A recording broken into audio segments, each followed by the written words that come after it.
I'm Sean Hines, and this is Hard News for Monday, October 13th, 2014.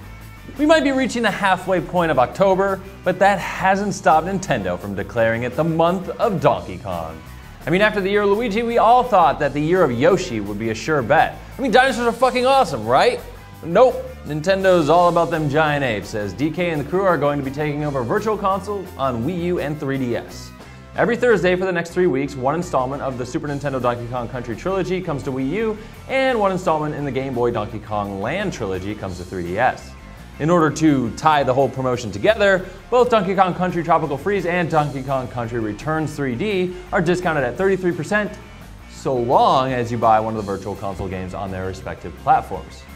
Of course, there's also another catch, as this promotion appears to be a European exclusive, so us Americans are just shit out of luck. How appropriate that Nintendo should tease us with a treat to only trick us moments later.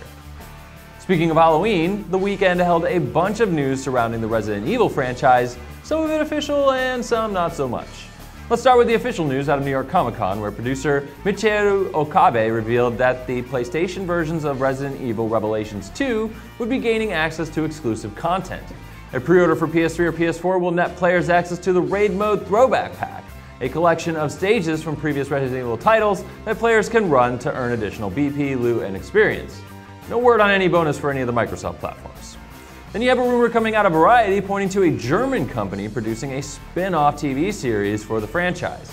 Constantine Film has been transitioning more and more towards television these past few years. Right after they released a show called Mortal Instruments and a movie called Perfume, they will be delivering the Umbrella Corporation to living rooms around the world. It's a good thing that Walking Dead will be finished before Resident Evil launches, because I can only really deal with one zombie show in my life. And finally, we're back to another GamerGate story.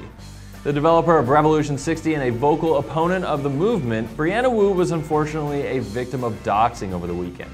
After retweeting some memes from her fans poking fun at the hashtag GamerGate, Brianna's personal information was posted online, including her home address, which led people who may or may not have been part of the movement to threaten her and her family with acts of violence and rape.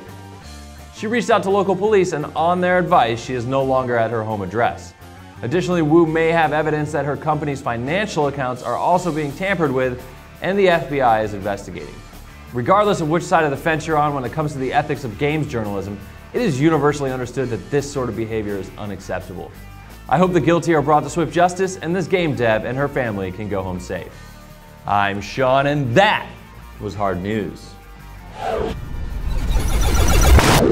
Whew, that was an intense Hard News today. How about a nice palate cleanse with a little bit of death battle? We posted the fight preview for the combatant Ryu from Street Fighter as he prepares for his battle with Mortal Kombat's Scorpion. My favorite fact is how Ryu's kick might make an opponent go to Browntown. Find out why by clicking on this window to my left. And don't forget to share with your friends.